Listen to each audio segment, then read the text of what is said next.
नमस्कार दोस्तों, back to our channel friends. मैं आप सबका अपने चैनल स्टॉक्स फॉर लाइफ पे बहुत स्वागत करता हूं। Welcome to STFL family. DFL members, बात की जाए, कल से एक नया ट्रेडिंग वीक स्टार्ट हो तो wish you all the best कि आपका ये ट्रेडिंग जो सप्ताह है वो अच्छा जाए। लेकिन इसी बीच में गाइस, हमें मार्केट में अपडेट रहना बहुत ही इंपॉर्टेंट है। तो जी हाँ दोस्तों, इसके पहले एक स्टॉक में 1:5 का स्टॉक स्प्लिट पहले अनाउंस हो चुका था, लेकिन इस वीक में 29 तारीख को इनके जो एक्स डेट है वो सामने आएंगे। लेकिन दोस्तों, उस पर्पज़ से मैं वीडियो को शूट नहीं कर रहा हूँ, क्योंकि एक बहुत बड़ी अपडेट निकल के आ रही है इनके बिजनेस सेगमेंट को लेकर। याद रखिएगा दोस्तों, हमेशा कोई ना कोई न्यूज़ आती है और जो एक्सपेंशन की ओर इशारा करे स्टॉक मार्केट में, उनके बिजनेस ही अच्छे खासे बढ़ते हैं। तो जी हाँ दोस्तों, I am pretty much sure कि आपके पास ये स्टॉक ज़रूर होगा, बिकॉज ये STFL का टॉपिक नहीं बल्कि सुपर टॉपिक है और लॉन्ग टर्म में ये बहुत ज़्यादा पैसे बना के दे सकता है। तो जी हाँ दोस्तों, न्यूज़ क्या है उस न्यूज़ को पढ़ेंगे, उसका इम्पैक्ट समझने की कोशिश करेंगे और उसके बाद जो रणनीति है वो डिस्कस करेंगे। बिकॉज मुझे पता है कि मैक्सिमम लोगों के पास ये स्टॉक होना चाहिए, क्योंकि मैंने इस स्टॉक को बहुत बार कवर किया था। और अभी की बात की जाए तो एक इंपॉर्टेंट अपडेट है, तो बहुत कुछ सीखने को मिलेगा, जानने को मिलेगा। चैनल फर्स्ट टाइम होंगे, सब्सक्राइब कर सकते हैं इस तरह क्वालिटी कंटेंट को सबसे पहले एक्सेस करने के लिए। बात की जाए, अगर आपको लगता है कि मार्केट कभी भी रिवर्स हो सकता है और मार्केट अगर गिरता है तो उससे कैसे बचें और इधर पे क्या साइकोलॉजी यूज़ करना पड़ सकता है, क्या स्ट्रैटेजी है, तो गैस आपका जितना भी डाउट्स हैं मैंने आज के दिन एक प्रॉपर वीडियो करके बता दिया है और ये बताया है कि लॉन्ग टर्म में वेल्थ कैसे बनता है। तो इस वीडियो को नहीं देखी है तो बहुत कुछ मिस कर रहे हैं। सिर्फ स्टॉक का नाम, उसके बारे में पता या फिर कुछ भी चीज़ इंपॉर्टेंट नहीं होती है। मार्केट कौन सा दिशा में जाएगा और रणनीति क्या बनानी है बहुत इंपॉर्टेंट है। तो इसको जाके ज़रूर चेक करें। और एक स्टॉक में अच्छी खासी ग्रोथ विजिबल दिखाई पड़ती है, मिड कैप कैटेगरी स्टॉक है, फर्स्ट टाइम मैंने कवर किया, इसको भी आप चाहे तो चेक कर सकते हैं। Now without delaying any for time, let's begin.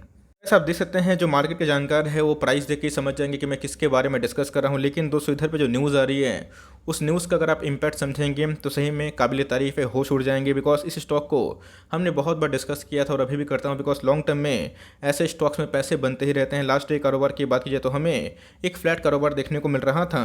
2019 के आसपास इनके हमें IPO देखने को मिले थे। IPO का प्राइस अगर आप देखें 320 के आसपास था। उस प्राइस से इस स्टॉक में दोस्तों कम से कम 11 से 12 गुना पैसे मल्टीप्लाई हो चुके हैं। और इधर पे हमने बहुत बार इसको डिस्कस किया था, डिस्कवर भी किया था, बताया था कि इस स्टॉक में आने वाले कल में फर्दर एक्सपेंशन को लेकर इनके बिजनेस में काफ़ी ऑप्टिमिज्म देखने को मिल सकता है। और स्टॉक में जब स्प्लिट की न्यूज़ आई तो भाई आप देख सकते हैं कितनी ट्रेमेंडस रैली हमें देखने को मिल चुकी है। स्टॉक का नाम क्या है, आप देख सकते हैं कि IRCTC। जी हाँ दोस्तों, एक ऐसी कंपनी जिसको मैं बहुत पसंद करता हूँ। इसके मल्टीपल रीजंस भी हैं। जो दूसरे PSU है उसको मैं उतना पसंद नहीं करता हूँ, क्योंकि उसके अंदर ग्रोथ दिखाई नहीं पड़ता और इनके जो बिजनेस सेगमेंट हैं काफ़ी डाइवर्सिफाइड है। और बात की जाए, एक ओनली प्लेटफॉर्म है जो टिकटिंग में काम करता है, कैटरिंग में काम करता है और बहुत सारी जगह पे काम करता है। इस बात को आपको समझना चाहिए कि जिस बिज़नेस पे एक्सपेंशन होता है स्टॉक मार्केट में, प्राइस उन्हीं के बिज़नेस के बढ़ते हैं। अब जो न्यूज़ आ रही है उस न्यूज़ का इम्पैक्ट समझिएगा। बिकॉज मैंने आपको हमेशा बताया है कि मार्केट में जो नॉइज़ है उस नॉइज़ को अवॉइड करें। बहुत लोगों ने IRCTC को 2600 पे, बहुत लोगों ने IRCTC को 3000 पे, बहुत लोगों ने IRCTC को 3500 पे बेच दिया। अभी की बात की जाए तो स्टॉक का जो भाव है 3700 के आसपास है। और मैंने आपको हमेशा बताया है कि इनके जो बिज़नेस सेगमेंट हैं काफ़ी डाइवर्सिफाइड है और मोनोपोली है। इनके जो टिकटिंग के बिजनेस हैं ये इनके ब्रेड एंड बटर बिजनेस है। लेकिन उसको छोड़ के भी दोस्तों इनका जो कैटरिंग बिजनेस है ये बहुत ही अहम भूमिका प्ले करता है। और IRCTC की बात की जाए, जिस हिसाब से उनके रोड मैप देखने को मिल रहे हैं ये होश उड़ाने वाले हैं। हर दिन दोस्तों कुछ ना कुछ न्यूज़ आती है कि इनके टिकटिंग के बिजनेस में इतना रेवेन्यू ऐड हो रहे हैं, इतने कस्टमर अभी उसको यूज़र मतलब देखने को मिल रहे हैं। और साथ ही साथ दोस्तों को पता है कि कैटरिंग जो कोविड के टाइम में बहुत ज़्यादा इम्पैक्ट हो चुका था, अब धीरे धीरे पटरी पे आ रही है। और Q2 के नंबर जैसे ही अच्छे आएंगे स्टॉक में गैस और भी तेज़ी होने की उम्मीद है। तो जी हाँ दोस्तों, अभी की बात की जाए तो IRCTC सिर्फ फूड पे काम नहीं कर रहा है, बल्कि टूरिज्म को लेके अपने जितने भी अदर प्लेटफॉर्म है उसको भी एक्सपेंशन करने के लिए एग्रेसिव दिखाई पड़ रहे हैं। अब देख सकते हैं कि इधर पे IRCTC की बात की जाए तो रेलवे ट्रेवलर्स के लिए बहुत ही इंपॉर्टेंट है। बिकॉज अगर आप रेल में ट्रैवल करते हैं तो बहुत लोगों को जो रेल का फूड है वो पसंद नहीं आता है, उनके जो टेस्ट बड है उसको सेटिस्फाई नहीं कर पाता। लेकिन इंडियन जो कैटरिंग है और टूरिज्म वाली जो बिज़नेस है IRCTC, वो इस पे वर्क कर रहा है, बिल्ड कर रहा है, जो कि लार्ज स्केल पे डिलीवरी जो नेटवर्क है उसको एक्सपैंड कर पाएँ। तो जी हाँ दोस्तों, आपको मैंने हमेशा बताया है कि IRCTC के पास पैसेंजर्स इतने हैं, कस्टमर्स इतने हैं कि अगर वो सही से अपने पैसेंजर्स पर सिर्फ ध्यान देना स्टार्ट कर दे और उनको क्या चीज़ की आवश्यकता है अगर उसको पता लगा लें, तो जी हाँ दोस्तों, इनके बिजनेस इतना बढ़ सकते हैं कि आपकी और मेरी कल्पना के बाहर हैं। इंडिया की आबादी की बात की जाए तो बहुत ज़्यादा है, 150 करोड़ के आसपास हम लोग आबादी वाले देश हैं। और इसमें अगर नेटवर्क की बात की जाए, रेलवे नेटवर्क की, तो उसमें IRCTC एक मोनोपोली कंपनी है और इतना तेज़ी से बढ़ने वाली कंपनी की मैं क्या बताऊं, क्योंकि इनके टिकटिंग बिजनेस जो रेवेन्यू में डायरेक्टली कंट्रीब्यूटर है वो छोड़ के दोस्तों अभी की बात की जाए कैटरिंग और टूरिज्म पे भी आईआरसीटीसी का बहुत ज़्यादा फोकस पड़ चुका है। सर आप देखें Q3 FY21 तक अगर आप देखें तो इनके जो रेवेन्यू हैं वो रेवेन्यू कहाँ से आते हैं, मेनली अगर आप देखें तो इनके जो इंटरनेट टिकटिंग है उनका जो रेवेन्यू है 63% के आसपास है, और कैटरिंग बिजनेस की बात की जाए 22% के आसपास इनके रेवेन्यू आते हैं। पानी की बात की जाए तो उनके 8% के आसपास रेवेन्यू है।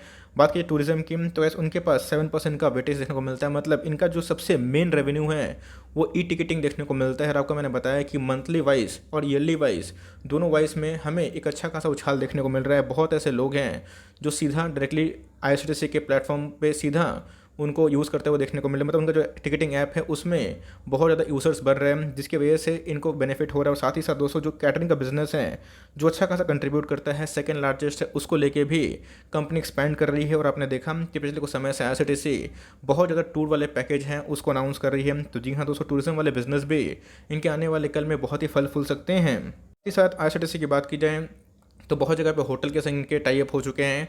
बस बुकिंग की बात की जाए तो वो भी सुविधा हमें देखने को मिलते हैं। क्रूज़ की बात की जाए तो उनमें भी हमें इनका नाम देखने को मिल रहा है। तो आईआरसीटीसी तो सब बहुत तेज़ी से बढ़ने वाली कंपनी है और एक सरकारी कंपनी है। तो मोनोपोली ऐसा नहीं कि सरकारी कंपनी ख़राब होती है।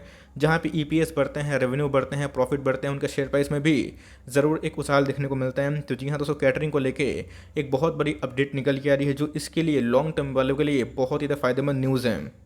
ये तो थी न्यूज़ की बात कि चलिए भाई कैटरिंग को लेके कंपनी बहुत ही एग्रेसिव है और इस पे अगर वो खरी उतरती है। इसके पहले भी एक न्यूज़ आया था कि जोमेटो और स्विगी के संग इनके पार्टनरशिप हो सकता है, लेकिन अभी तो डील फाइनलाइज नहीं हुई है क्योंकि कोई अट्रैक्टिव डील सामने नहीं आई है। तो अगर वो होता है तो समझ चलिए दोस्तों, आराम से जितने भी पैसेंजर है वो अपने मन मर्जी का खाना मंगवा सकते हैं और ये इनके लिए बहुत ज़्यादा बेनिफिशियल हो सकता है। तो जी हाँ दोस्तों, 29 तारीख को इनके एजीएम होने वाले हैं। उस एजीएम में जो इनका एजेंडा है 1:5 का जो स्टॉक जो स्प्लिट है पहले अनाउंसमेंट हो चुका था, लेकिन जो डेट है वो अभी निकल के सामने आएगी। तो जी हाँ दोस्तों, इसके पहले ही इस स्टॉक में इस वीक काफ़ी हलचल होने की उम्मीद है। अगर आप देखें तो ये स्टॉक 4000 के आसपास भी जा चुका था। उसके बाद हमें 300 पॉइंट के आसपास करेक्शन देखने को मिल रहा है। बट मैं एक ही बात बोलूँगा कि लॉन्ग टर्म में इसमें और भी ग्रोथ विजिबल है। वो पता है कि ये एफएनओ का भी स्टॉक है जिसमें कोई सर्किट नहीं होता है, लेकिन कभी भी एमडब्ल्यूपीएल जब उनको फ्यूचर जो पोजीशन है 95% के ऊपर होते हैं तो इनको एफएनओ बैंड लिस्ट में डाल दिया जाता है। तो जी हाँ दोस्तों, पिछले कुछ समय से ये एफएनओ बैंड लिस्ट में देखने को मिल रहा था, लेकिन धीरे धीरे एमडब्ल्यूपीएल जो पोजीशन है वो कम होता हुआ देखने को मिल रहा है। और इस वीक ही ये अपने जो एफएनओ बैंड से बाहर भी आ सकती है। तो जी हाँ दोस्तों, फिर से एक वॉल्यूम राइज होने के चांसेस है। लास्ट डे के कारोबार की बात की जाए तो हमें 27% के आसपास कारोबार देखने को मिल रहा था। ट्रेडिंग पैटर्न की बात की जाए तो ऐसा कोई घबराने वाली बात नहीं है, बिकॉज इसके पहले 75% का जो नॉर्म था एज पर द सेबी को करना था। अभी की बात की जाए तो 67% के आसपास प्रोमोटर का स्टेक है। तो फर्दर दोस्तों कोई भी ओवरफेस चांसेस नहीं है। और एफआईएस ने और डीआईएस ने जम के माल बटोरा है। एफआईएस की बात की जाए तो उनके पास अभी दोस्तों 8% के आसपास स्टेक है। डीआईएस की बात की जाए तो उनका जो स्टेक है टाइमली बढ़ता हुआ दिखाई पड़ रहा है। पब्लिक ने पिछले कुछ समय से प्रॉफिट बुक किया है और स्टॉक का जो मार्केट प्राइस है अपने ऑल टाइम हाई पे हैं। सर आप मेरे पुराने सब्सक्राइबर हैं, पुराने व्यूअर हैं, आपको अच्छे से पता है कि मैंने आईआरसीटीसी को बहुत बार कवर किया था और मैंने स्ट्रांगली रिकमेंडेशन किया था। कोई ऐसा नहीं कि आप शायद तो खरीद सकते, मैंने बताया भी था। जब स्प्लिट की न्यूज़ आई थी उस समय 2200 के भाव पे था और मैंने बताया भी था कि शायद वो जो गैप है वो फील ना हो पाए। उसके बाद इसमें एक कंटिन्यूसली तेजी देखने को मिली और उसके बाद 2200 के बाद दोस्तों ये जो स्टॉक का जो रैली था वो 3300 के पास गया। उसके बावजूद भी स्टॉक में बेतहाशा रैली आई और स्टॉक ने 4000 का टॉप भी बनाया था। इस हिसाब से गैस ये कॉन्स्टिट्यूशन फेज में है और इसमें लॉन्ग टर्म में ऑफकोर्स एक काफ़ी ग्रोथ विजिबल दिखाई पड़ता है। तो अगर आपको निवेश करना है तो टुकड़ों में निवेश करें। ऐसा नहीं है कि स्टॉक का टॉप बन चुका है। स्टॉक का टॉप स्टॉक का बॉटम किसी को पता नहीं होता है। तो अगर आपको अभी भी निवेश करना है, 10 स्टॉक खरीदने की ताकत है, आप 2 से स्टार्ट कर सकते हैं। मुझे लगता है कि ये जो एक बहुत बड़ा डिप था जहाँ पे 3550 के आसपास आया था, उधर भी मिलता है तो बहुत ही अच्छी वाली बात होगी, लेकिन नहीं मिलता है आप चाहें तो अपने एसआईपी को कंटिन्यू कर सकते हैं। अगर आप वेट एंड वॉच करना चाहते हैं कि स्प्लिट के बाद खरीदूंगा अगर कुछ करेक्शन होता है तो गैस वो आपकी मर्जी। Q2 के नंबर्स अच्छे आने वाले हैं जिसकी वजह से मार्केट चेयर कर रहा है। इसमें सिर्फ और सिर्फ स्प्लिट की न्यूज़ नहीं है, इनके बिजनेस एक्सपेंशन काफ़ी तेज़ी से बढ़ रहे हैं और कैटरिंग को लेके ये काफ़ी एग्रेसिव दिखाई पड़ रहे हैं। तो जी हाँ दोस्तों, इनके ई टिकटिंग के बिजनेस भी फल फूल रहे हैं और कैटरिंग में अगर ये अपना झंडा गाड़ते हैं तो आने वाले कल में इसमें और भी तेज़ी आ सकती है। तो न्यूज़ काफ़ी पॉजिटिव है और हम लोग के लिए ये बहुत बेनिफिट वाले न्यूज़ है। तो आपके पास है तो एक ही बात बोलूँगा, इसको होल्ड एंड कंटिन्यू करें और उसको बेचने की जल्दीबाजी फिर गलती ना करें। लंबा टिकेंगे तो लंबा पैसा बनेगा। हमारे पैसे भी 3 गुना हुए हैं, लेकिन दोस्तों मुझे इससे और भी उम्मीद है, तो आप चाहें तो अपना कॉल ले सकते हैं, बट मैं इधर पे होल्ड एंड कंटिन्यू करूँगा। और निवेश करना है टुकड़ों में करिए, और चाहते हैं बड़ा निवेश करना तो थोड़ा सा वेट एंड वॉच कर सकते हैं। अगर स्प्लिट के बाद टुकड़ों में बढ़ता है तो उधर पे एक निवेश करने का अपॉर्चुनिटी हो सकता है। तो गैस छोटी सी अपडेट थी, आई होप मेरा एफर्ट आपको अच्छा लगा, लेकिन ध्यान जरूर रखिएगा कि इस वीक में इसकी चाल क्या देखने को मिल सकती है। अगर वीडियो अच्छी लगी तो लाइक कर दीजिएगा, चैनल फर्स्ट टाइम होंगे तो याद से सब्सक्राइब करना भूलिएगा। फर्दर कोई डाउट उसको ड्रॉप कर सकते हैं, कुछ रिव्यू चाहिए उसका नाम ड्रॉप करना भूलिएगा। I would love to make a video on your demand. Guys मिलते हैं जल्दी ही, तब तक के लिए bye. Thanks for listening friends, God bless you all.